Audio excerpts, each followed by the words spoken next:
Assalamualaikum warahmatullahi wabarakatuh. Bismillahirrahmanirrahim. Rabbi shrah li sadri wa yassir li amri wahlul 'uqdatam min lisani yafqahu qawli. Allahumma shalli wa sallim ala habibika Mustafa Muhammadin wa ala alihi wa sahbihi asma'in nama ba'du. Ingkang sangat kula hormati Kiai Haji Rasyid bin Abdul Ubab bin Maimun Zubair. Seteng mriki wonten kanca-kanca alumni, wonten Kiai Manan, wonten Kiai Sulkhan, wonten Pak Sukron, Pak Mukhlisin, sedanten Kiai Abdul Jalil, Kiai Muslihan, wonten Gus Sobah, sedanten ingkang kula hormati. Ini mboten niat diskriminasi, tapi niki prioritas santri sarang. Nanti kula ngaji serius 20 menit. Niki kula seneng jejer Pak sinten Sukron. Niki Haji Nerian sareng Mbah Mun. Dia alumni yang pernah menyombongi Mbah Mun. Pertama beliau rawuh haji dolan tengen kula. Gus, Mbah Mun mbek kula jebule terkenal kula teng Mekah niku. Kok saged? Karena tiap wong Mekah ketemu kancane Sukron.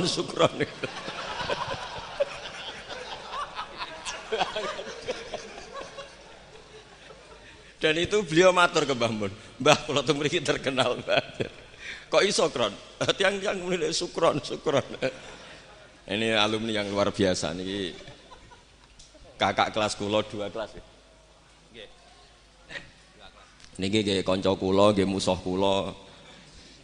Tapi nak teng akhirat pun mboten wani musuhi kula, pun benten kelas mungkin. Mergi kula digiring kalian tiang-tiang sing hafal Quran, ya mbake wis sing hafal Jurumiyah. Mboten kelas di mana tengah akhiran mboten. Tapi tak goleki pas ukuran niku. Nggih. Goleki. Itu goleki mangke. Kula badhe matur serius sekitar 20 menit nggih. Kula suwun ini khususnya alumni. Tapi tidak niat diskriminasi, sinten mawon boleh mendengar ini karena yang tidak alumni pun kula yakin gadah mahabbah teng Mbah Mun.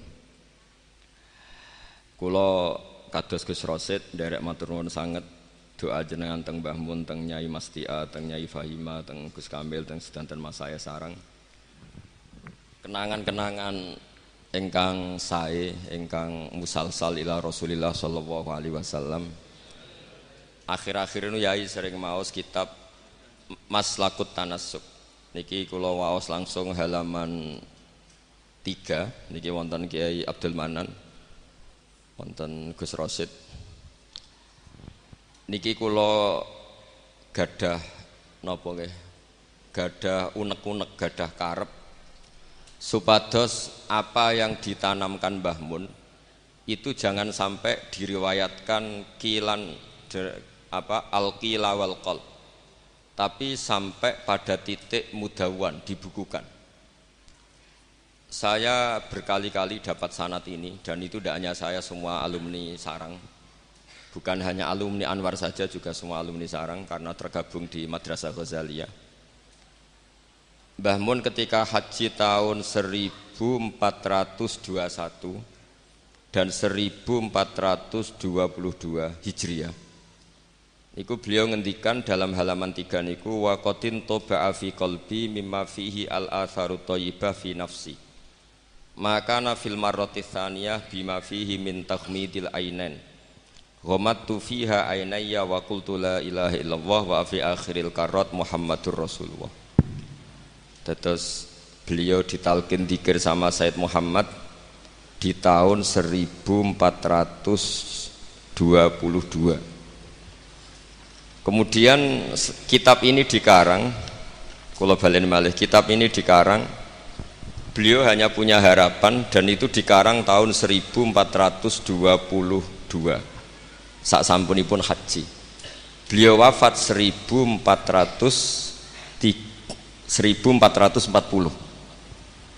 Dados terpaut pinten tahun niku? 8 tahun nggih. Pinten 18 ya? 18 tahun.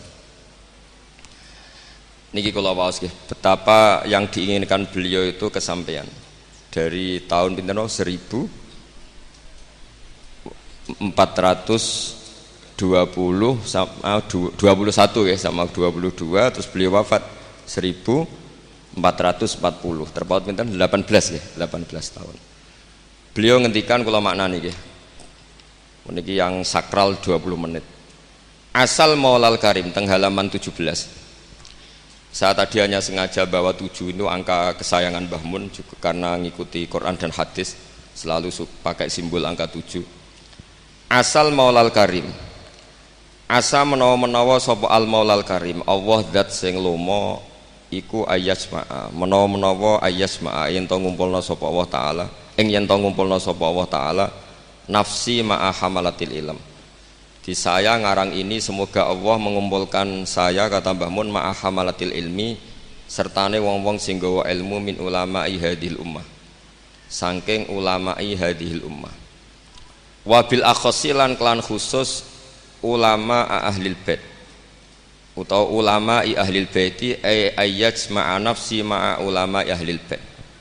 Jadi keinginan beliau, saya ngikuti talqin ini, saya mengarang sanad ini, saya mengijazahkan sanad ini. Jadi memang beliau menulis itu 3 kali, mengabadikan, mengijazahkan, talqinu dzikri, kemudian berharap itu manfaat. Dan keinginan beliau, saya ingin kumpul ulama hadhil ummah wabil akhos ulama ahlil bait, yaitu ulama-ulama ahli bait Rasulullah sallallahu alaihi wasallam, alladzina rupane wong akeh khassa kang nertemtokno hum alladzina sapa Allah wa taala bi khassa kelan pira-pira kekhususan layak alamu kang ora mirsani azamataha ing keutamaane khassa sapa illallah taala sapa Allah taala.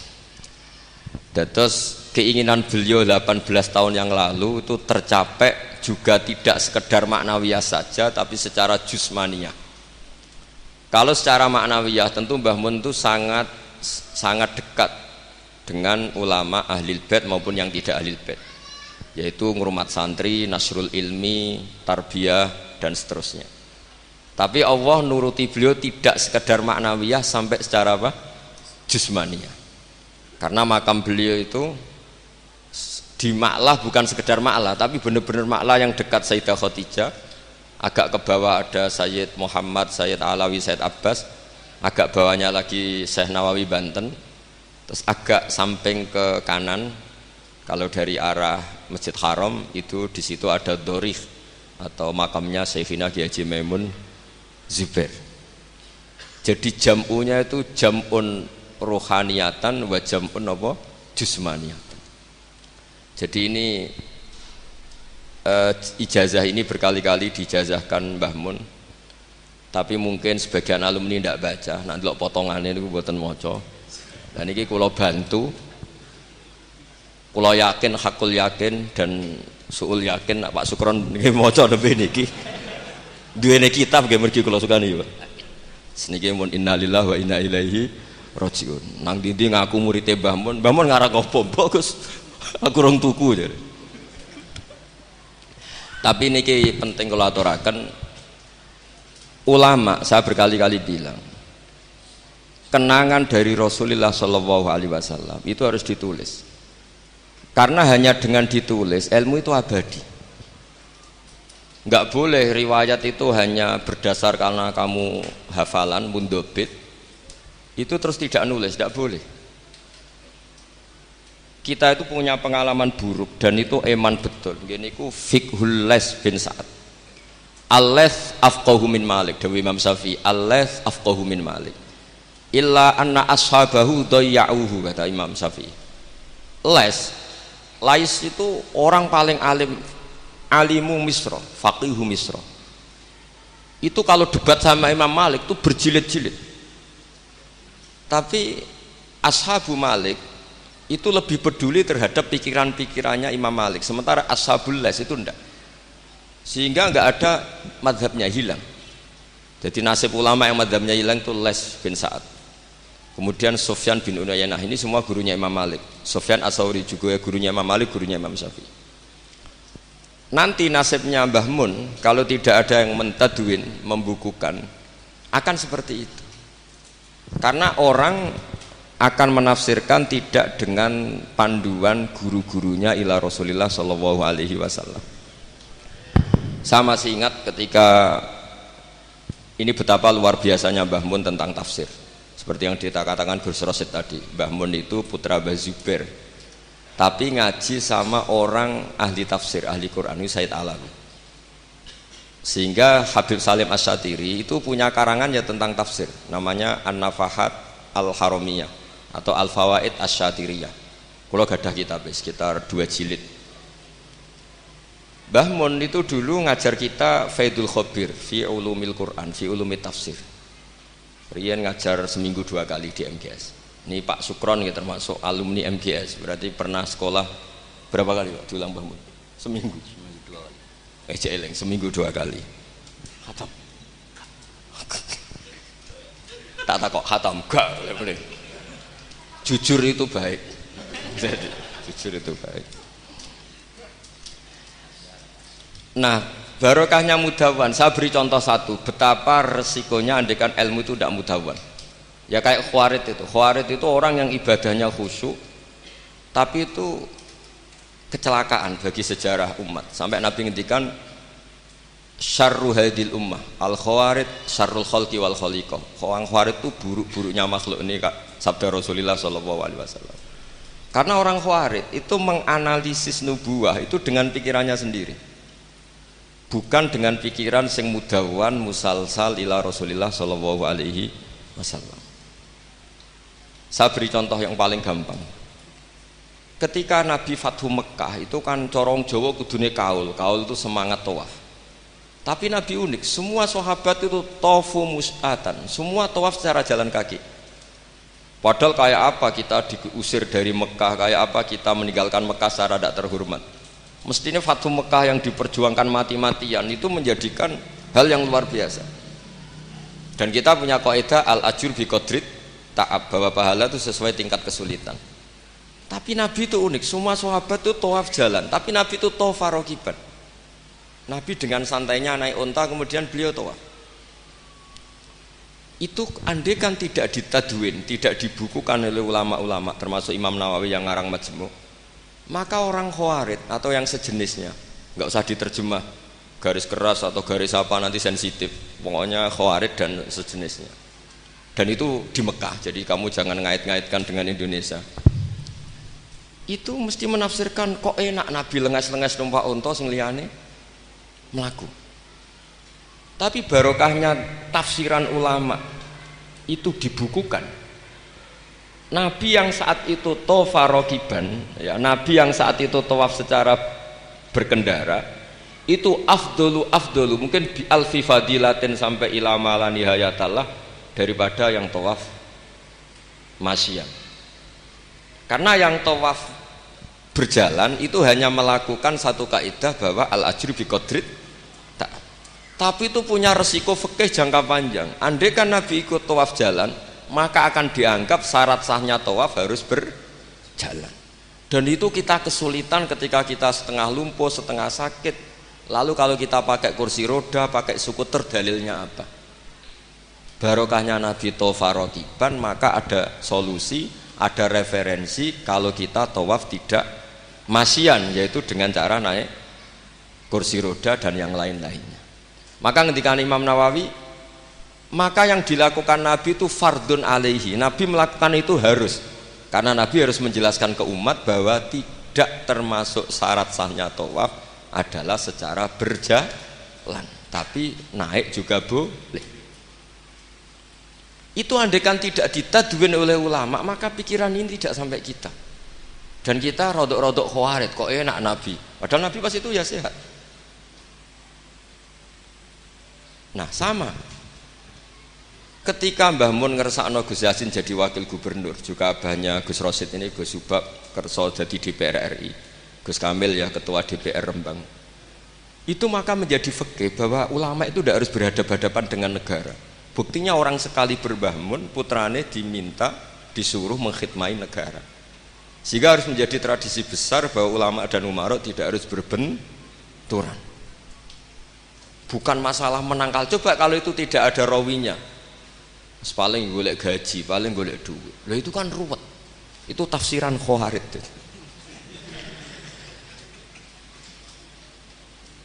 Jadi, loh saya itu punya sanad mutasil. Saya berkali-kali ketemu abahnya Gus Rosid, beliau juga guru saya, Gus Subab, semuanya. Itu ketika beliau menolak itu Mbah Mun maksa. Gus Kamil dulu pertama disuruh jadi DPR ya menolak, sampai pernah transit di dalam saya di Jogja itu 3 hari. Dan Mbah Mun akhirnya sampai duka harus mau. Tapi lama-lama kita tahu bahwa beliau ingin menyelamatkan Indonesia, bahwa Indonesia nggak perlu dipertentangkan antara ulama dan Umar. Nah, itu harus terus. Karena kalau kita ingin versi tertentu, pasti Indonesia itu chaos. Chaos itu ya chaos lah. Huru hara. Kalau huru hara terjadi safkut dima, pengaliran darah. Yang dosa kita. Makanya Mbah Mun sering cerita ke kita. Saya tidak pernah bilang saya ke kita. Semua santrinya levelnya sama, karena sama-sama dengar. Bedane lali mbek eling gitu, Dok. Ambek paham sama tidak paham itu, Dok. Sebetulnya saya ingin bilang saya, karena saya berkali-kali khossoni bidzalika syekhuna, tapi kita semua sama lah, sama-sama mutawatir sama. Fiqhus siyasah atau fiqhul imamah atau fiqhul khilafah, terserahlah bahasa sampeyan. Itu juga harus diwariskan. Sehingga dulu sampean tak ceritani, dulu yang semi-semi Khawarij itu ya sudah banyak. Wah, Nabi itu harus ngomong akhirat terus, masa Nabi jabat. Oke, dari segi jabatan itu duniawi, kesannya buruk karena jabatan itu duniawi. Tapi kalau dibalik, atardo ayyaku nasolihu tahta yadidz zalim. Kue ridho kalau orang-orang yang nggak sholat, nggak cewek, nggak istinja, mimpin wong soleh. Mesti harus dibalik, harus membolehkan orang soleh yang mimpin orang dolim, jangan dibalik. Wong soleh pokok yang masjid kabeh wiridan kabeh dipimpin wong dolim hanya karena kamu mengharamkan politik. Jadi orang itu harus ngerti. Makanya ketika beberapa nabi itu harus kita tahu, ada nabi yang ngaji terus kayak Nabi Yahya, Nabi Isa. Ada yang nabi yang seumur-umur itu jabat kayak Nabi Dawud, Nabi Sulaiman. Kamu boleh meniru Nabi Dawud, Sulaiman jabat, tapi nggak boleh meniru istrinya 1000. Itu 4 saja masalah kita. Sitok wis kudu pegatan ya gitu. Rai-rai gak meyakinkan ini 1 aja sudah. Tapi itu tidak saya loh. Jadi sampai Allah menurunkan ayat am yahsuduna nasa ala ma atahum wa hum min fadli faqad ataina ala Ibrahim alkitaba wal hikmata wa atainahum mulkan azima. Jadi ada orang-orang soleh yang oleh Allah disebut bahwa mereka itu jabat. Gini ku alu Ibrahim. Ada banyaklah orang-orang soleh yang jabat. Mereka adalah orang-orang yang tak kasih kitab, tak kasih hikmah, tapi ya wa atainahum mulkan azima. Nah, ketika Mbah Hasyim di putra Gus Wahid jabat, dulu Mbah Wahab Hasbuwah di anak Gus Wahib juga jabat. Mbah Mun punya putra Gus Bab, abahnya Gus Rosid dulu ya DPR RI, Gus Yasin wakil gubernur. Ini kita sebagai muridnya Mbah Mun bukan melihat urusan jabatan, urusan bahwa kita ikut berbakti sama negara. Makanya ketika Mbah Mun kapundhut hari Selasa tanggal 5 Dzulhijjah, itu saya masih ingat betul. Ketika itu saya di dalam, ada Gus Subab, ada Gus Naji, ada Gus Kamil, ada semua lah. Itu mereka itu kelihatan apa ya, masih nggak sadar kalau abahnya wafat. Kelihatan senang. Senangnya itu karena mereka menyaksikan betapa yang diinginkan Mbah Mun itu kesampaian. Beliau-beliau ini cerita, Mbah Mun itu cerita gini, Cung, aku nak mati Jumat berarti aku wali, nak mati Selasa aku ya wong alim. Jadi berarti beliau itu milih jadi orang alim. Jadi dia rileks. Terus ada beberapa apa ya, uang lah atau apalah. Kata beliau sama Gus Subab, bilang ke Gus Subab, bab jika aku nak teko balekno, nak ora teko bagi ning anak-anak. Jadi semua dipersiapkan. Sebegitu mudah beliau melihat kematian, melihat kapundhut, melihat seringan itu. Karena kerinduan seorang wali atau orang soleh kepada Allah itu rindu sekali. Dan ini kita harus punya riwayat, dan itu menjadi fikih besar. Nggak boleh kamu pakai fikih Khawarij. Kiai kok jabat, kiai kok kedonyan. Misalnya ono kiai wong soleh ora oleh kedunya, terus saiki wong salat buruwe wong ra salat, kowe rido? Wong salat buruwe wong ora salat. Mergo sing salat mbok kon melarat. Dadi nak fikih aja fikih khawarit. Fikih sing bener maca majmu', nak ra iso maca jerone maca judule. Ya tenan enak.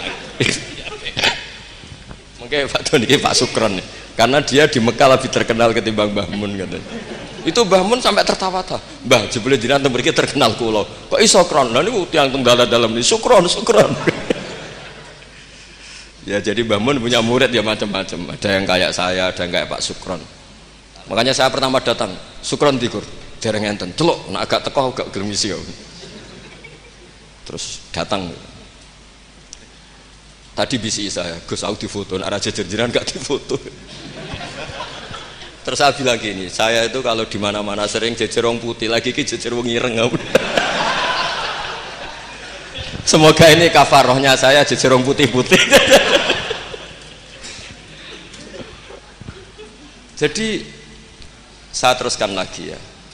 Harus selalu ada riwayat. Makanya saya alhamdulillah pernah diminta Gus Subab itu ya guru saya, beliau baca manhajnya fikihnya Mbah Mun di acara kesekian harinya Mbah Mun wafat. Karena saya masih ingat betul ketika di Medina saya sering digandeng Mbah Mun. Hak Sholahuddin Al-Ayyubi nganti pintere ngono iku jarene mergo murid Imam Ghazali. Tapi yo jarene hak mbok murite mbok putu murid. Terus saya bilang putu murid ya impun nate kula hitung nak murid mboten pas, mboten tok wektune. Yes putu murid. Karena saya pernah di masjidnya Sholahuddin Al-Ayyubi di mimbarnya. Itu futuhatnya itu sekitar 815. Jadi kalau tak hitung Imam Ghazali lahir 410, 450, wafat 505, kayaknya betul menangi. Oh ya, senang ngono putu murid. Itu beliau punya konsep mengalahkan pasukan salib. Itu yang dipakai itu kitab Ihya. Itu singkat cerita beliau nyuruh, "Jaiku golek iya." Tak cari, ketemu terus tak tasihkan beliau, ya iku sing tak maksud ya iku. Itu Imam Ghazali begitu fasih cerita tentang penyusunan kekuatan, dan itu logikanya sederhana sekali dari sesuatu yang jibillah, yang normal. Misalnya begini ya, al-insan abdul ihsan, bahwa manusia itu pasti menjadi budaknya kebaikan. Hitung saja sekarang misalnya begini, kita jadi orang soleh, meditera karuan, gremengan, sinis. Yang ini orang fasik, senyum, lomo, apian. Kira-kira orang netral itu kalau jagungan ke kamu apa ke sini? Yang lomo, yang nyaman kan? Sehingga orang boleh mengatakan ketika ngarang fikih, senyum itu sunat di karangan fikih. Tapi di aplikasi nyata tidak bisa. Bagaimana kalau ada orang netral, bisa soleh, bisa fasik, sing fasik senyum, sing soleh merengut, sehingga yamilu orang yang netral ini ke yang fasik. Kamu bisa ngarang fikih kalau sedekah itu sunat, karena itu sudah tidak wajib, karena yang wajib itu zakat. Kamu bisa ngarang fikih seperti itu. Tapi kalau dalam tatbiki tidak bisa. Misalnya saya orang soleh hidup di tengah kota, atau orang soleh hidup di pedalaman, terus saya medit mentang-mentang sudah zakat, nggak pernah sudah. Sing wong fasik jor-joran sering nyervis rokok gratis, ngopi gratis. Kira-kira kemana kecenderungan orang itu? Ke yang fasik, karena al-insan abdul ihsan. Nah hal-hal seperti ini tuh yang dikaji Imam Ghazali, kemudian itu menjadi inspirasi Sholahuddin Al-Ayyubi. Kalau dia ingin solid maka harus berbuat baik sama siapa saja, karena itu cara punya kekuatan. Nah kita enggak, kita ini memaksakan kebenaran tapi prosesnya tidak simpatik. Makanya kata para mufassir, walaupun tafadzur ghalidul qalbi lan faddu min khaliq, itu kata para mufassir, hada sayyidul khalqi wa hada ahabbul khalqi ilallah. Ini Rasulullah, orang paling dicintai Allah. Itu saja sekali salah dalam perilaku sosial, itu bayangannya lan faddu min khaliq, orang akan bubar.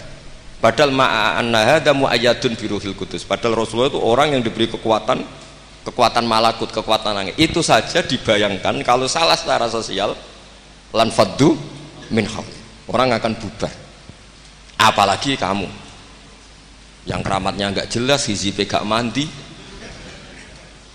terus salah sosial, istaqobbalallahu minna minkum taqobbal ya kan.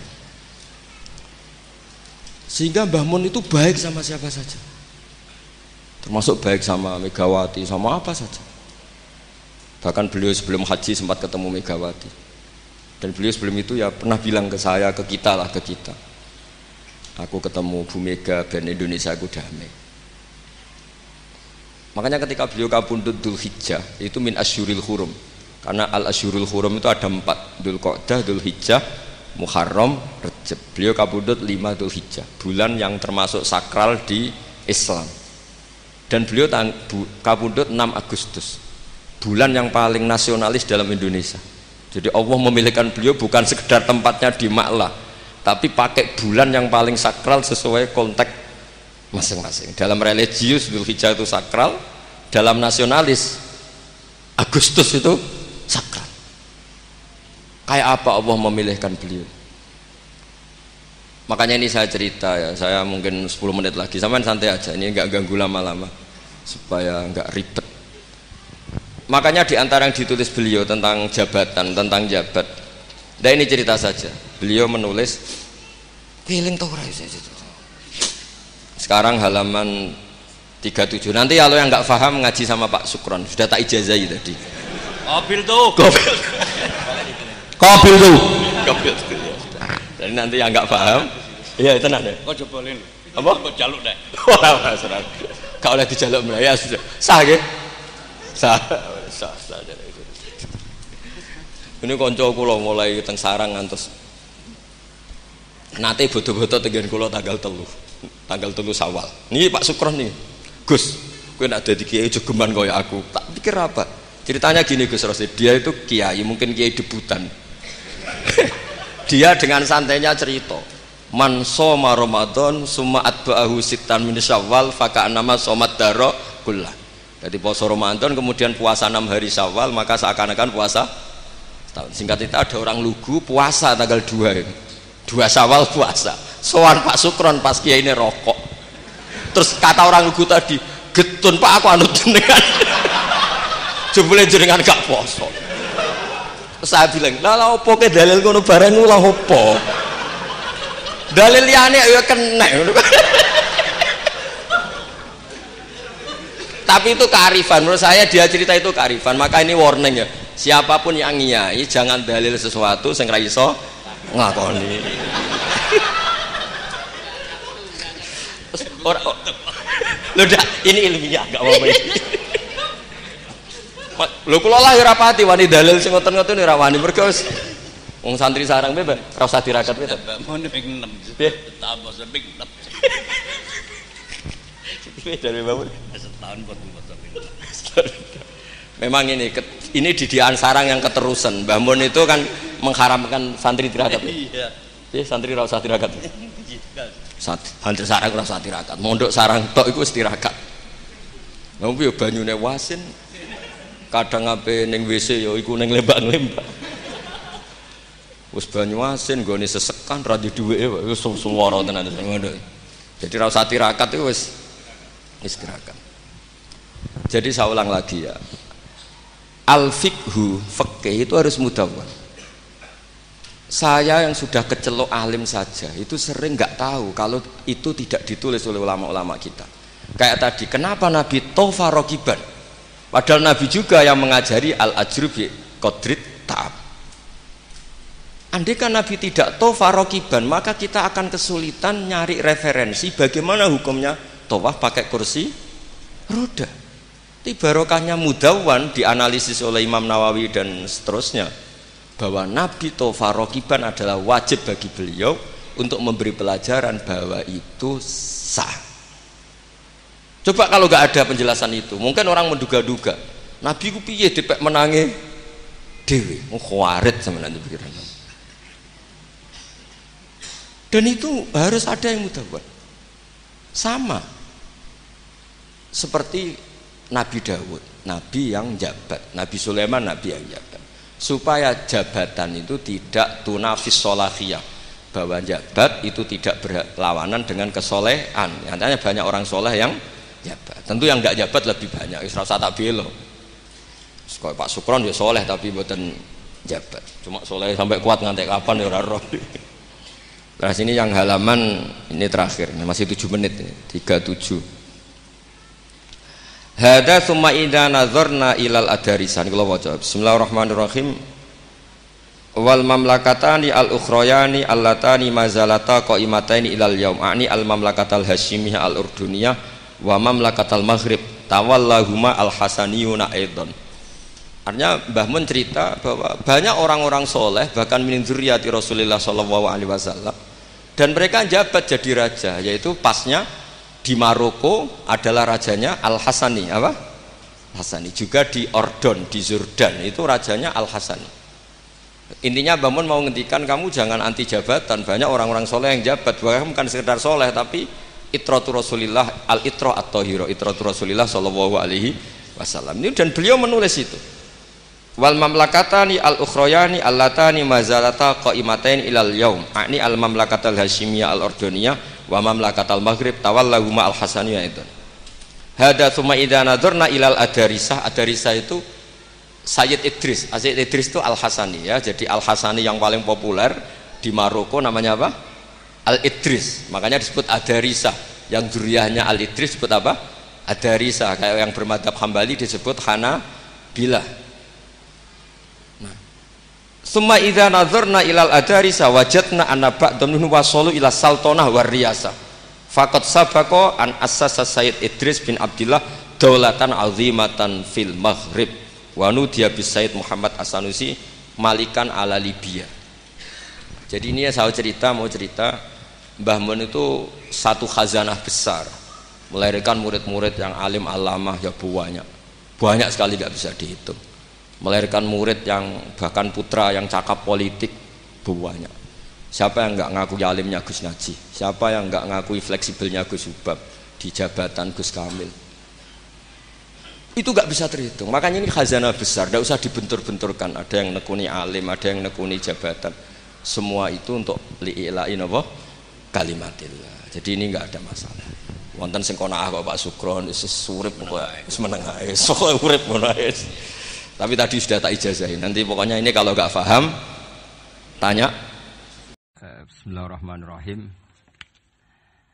Gini ki santai-santai mawon niki kabeh seksi terhadap napa mazhab-mazhabipun Mbah Mun. Juga semua kita niki ruwat utawi rawi saking dawuh-dawuhe Mbah Mun. Kula baca Al-Ulama Al-Mujaddidun ini termasuk kiai pesanan Pak Asnawi ini orderan ya. Tapi saya bersaksi bahwa banyak santri Al-Anwar yang mendengar ini langsung dari Syekhina Kiai Maimun. Kalau sendiri dengar dari beliau berkali-kali, termasuk beliau setiap ketemu kulo sampai Syawal sebelum wafat, Syawal Selo Besar, ketika memaknai arifan bizamani, saya berkali-kali diminta baca yang dikersakno beliau. Ketika maknani ini kula waos ya. Nah ini kula waca Arabe mawon. Mengke sing paham nggih mengke saged maknani, sing mboten paham nggih amin mawon iki mengke ana barokah piyambak niku. Bismillahirrahmanirrahim. Wa aujaba alaihim hamla hadil ummah ala sabat bita'alimi hadaddin. Wa aujaba alaihim hamla hadil ummah ala sabat bita'alimi hadaddin hasbama kana fihi minazuruf. Nomor 7 teng kene kitab ulun. Wal ahwal ala muqtada da'awi majaril aqwan al mukhtalifati syu'un wal khisal.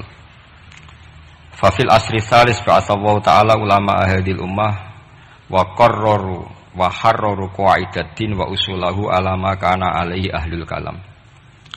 Terus titik tekane beliau ngendikan ala muqtada da'awi majaril aqwan al mukhtalifah. Terus beliau ketika ini cerita kenangan, semua kita pasti punya kenangan. Di antara yang beliau ngendikan ke saya sorifan itu begini. Hak sok sing nggawa agama iku pegawai negeri. Wong berhubung saya ada pegawai negeri yang bantah. Makili bantai konco-konco termasuk Pak Asnawi kira-kira ya bantah. Karena santri pertama yang saya dengar bantah Mbah Mun itu Pak Asnawi, tapi bantah bagus. Mbah Mun khawatir kalau dop itu maknanya kawuk. Khawatir santri ini mangan kawuk, dop kawuk Arab. Karena kalau kawuk tok nanti kawuk halal karena dop itu di daftar hewan halal. Sinjab bajing Arab karena termasuk daftar hewan halal. Suatu saat ada lafaz yang enggak jelas, ini yang Pak Asnawi ini, saksinya para malaikat. Arab malih bah. Tapi terus barokahnya Pak Asnawi komplain begitu pas ngaji Wahab, Mbah Mun menerangkan. Cung, nara tak manani bajing Arab, ambek kawuk Arab, kok santriku do mangan bajing do mangan kawuk. Karena dop itu dimuncit ya persis biawak itu persis kawuk. Tapi nak dimaknani Arab kan terus bingung. Jadi itu seni Mbah Mun ngelola fikih supaya, tapi barokahnya Pak Asnawi sebenarnya semua teman-teman meletok Arab itu supaya tadi memang itu di daftar hewan halal dan memang di hadis-hadis banyak sahabat dahar dop, tapi di kamus itu mirip menyawa atau biawa atau kawuk. Jadi makanya pertanyaan kita, kalau kita ngarang kamus itu harus ada seni fikihnya. Kalau ndak dop kamu tafsiri apa?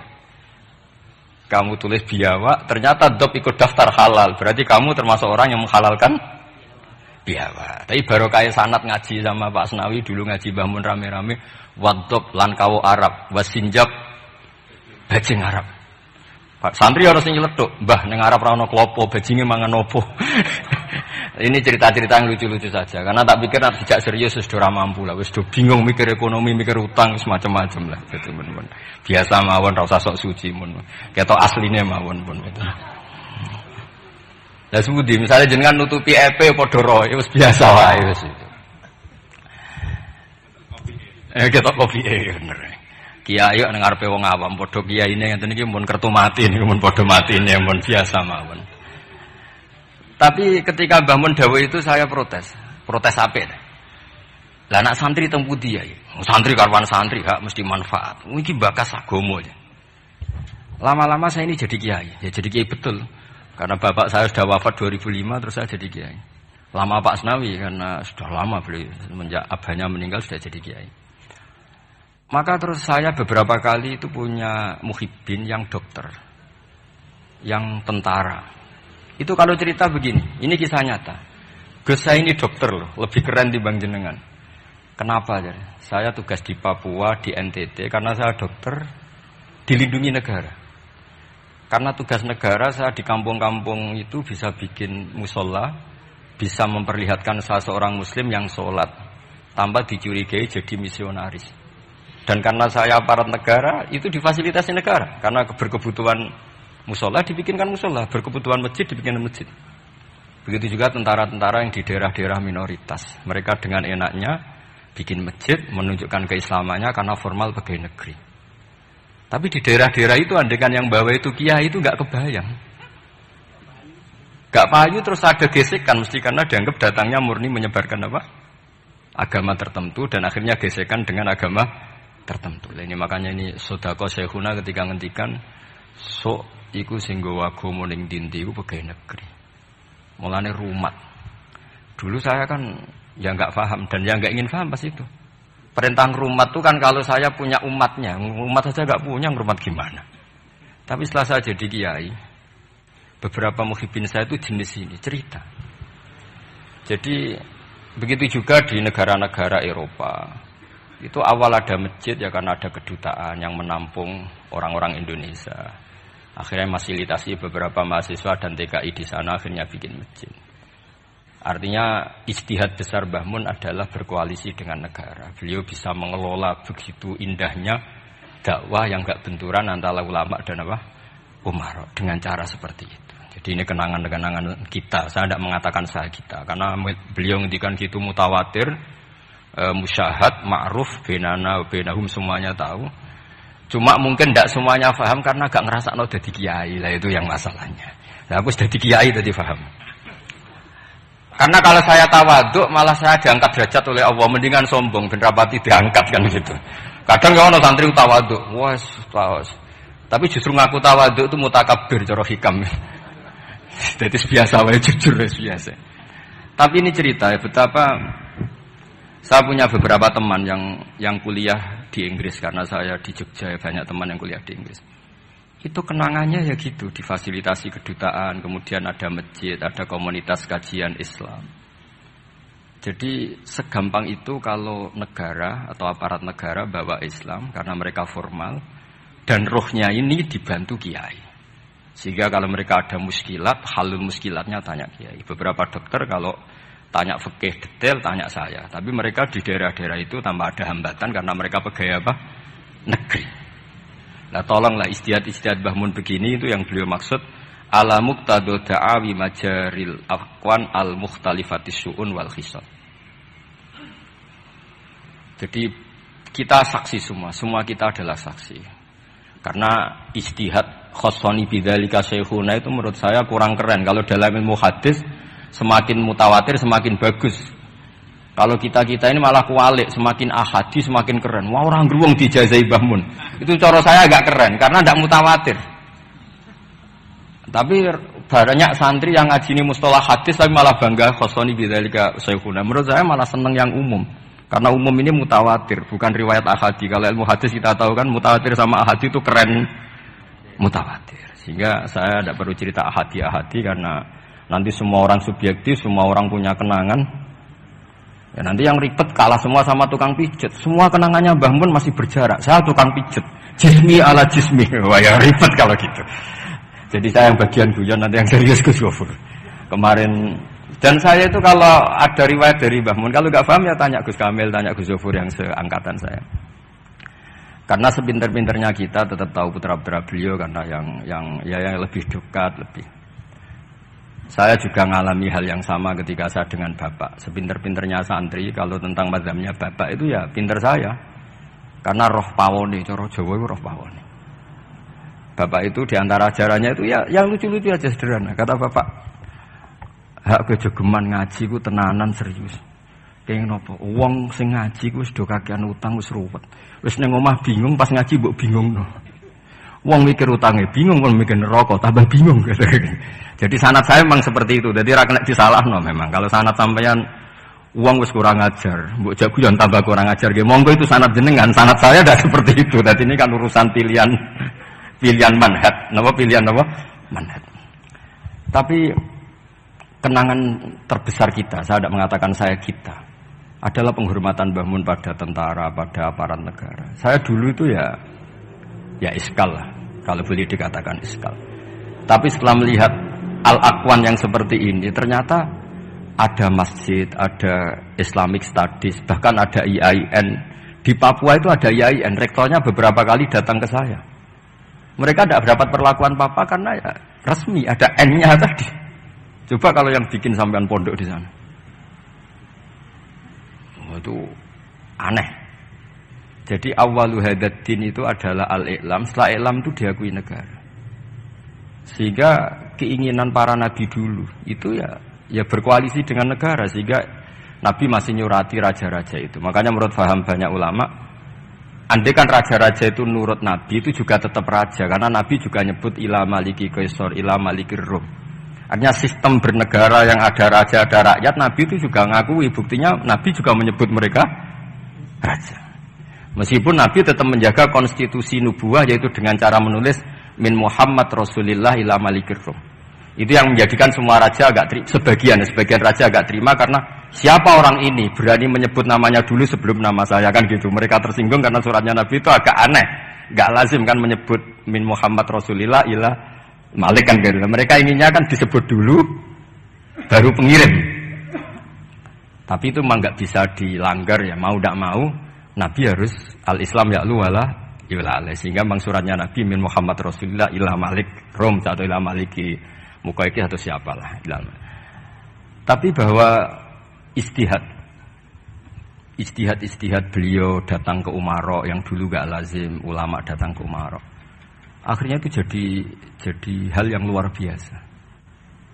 Makanya saya kalau ngaji Al-Manhajus Sawi karangannya Habib Zain bin Semit, ada ustadz itu agak-agak nyaman dengan Harun Rasyid karena beliau ya agak-agak melenceng, namanya Raja Amirul Mukminin.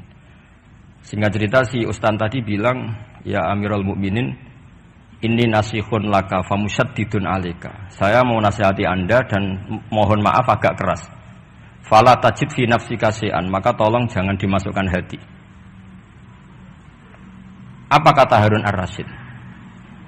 Innaka ya ustadz. Ustadz ini dikasih tahu sama Harun Ar-Rasyid, Inna wa ta'ala qad amara man huwa khairun minka ila man huwa syarrun minni.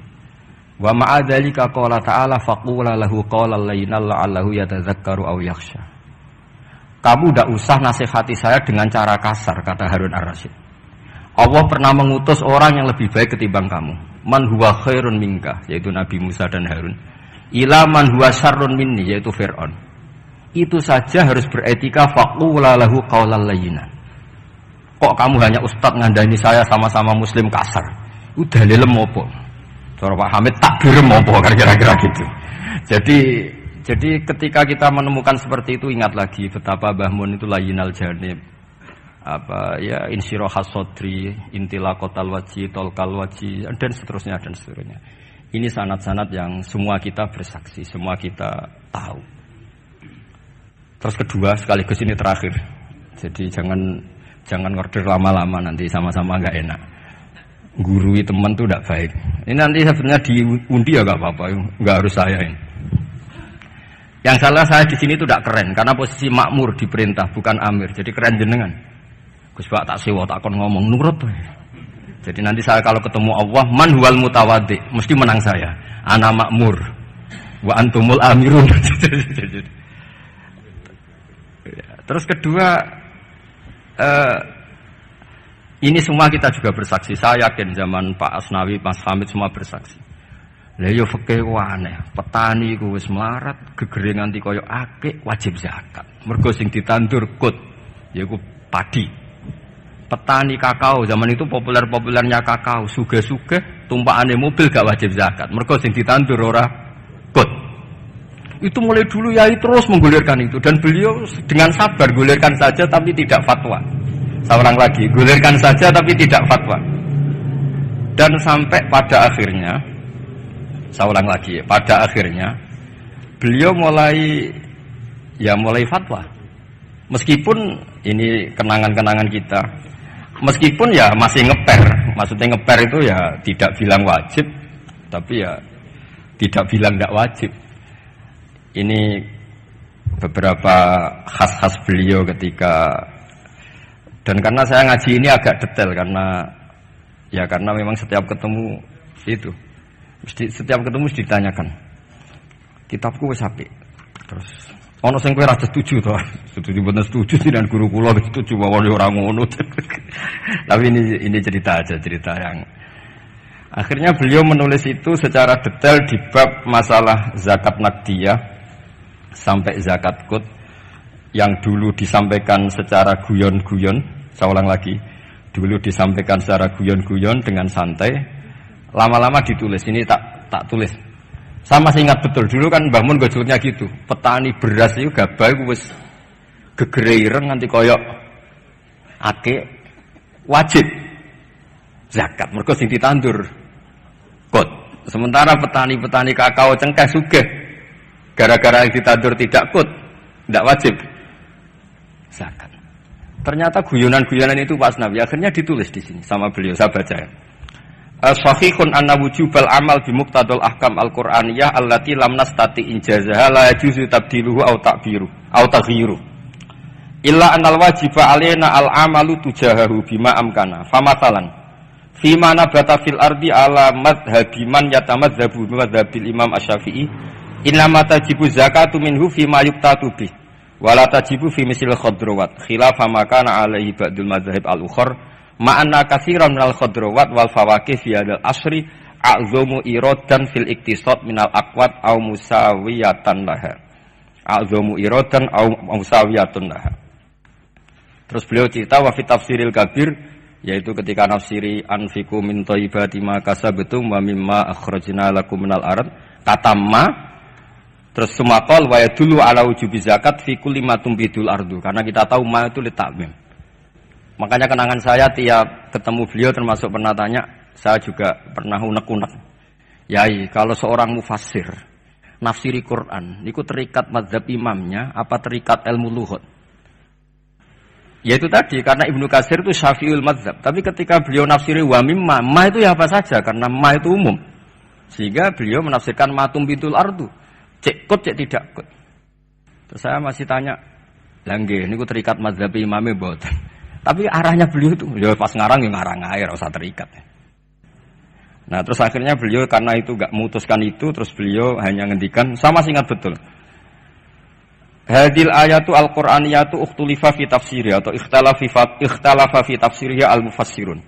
Wa bi ikhtilafi dzalika ikhtalafat al-madzhab al-arba'ah. Fa hal bi kulli dzalika min al-ikhtilaf bainal ulama al-musaidin, saat terus kata beliau yang bagi alaman huwal qudwah li hadil ummah ayakhtara minal aqwal ma huwa aslahu li hadil ummah fil amal bi muqtada hadil ayat. Sama masih ingat, maka orang yang jadi pemimpin saat sekarang ya fatwa yang paling menguntungkan umat ini, yang paling layak.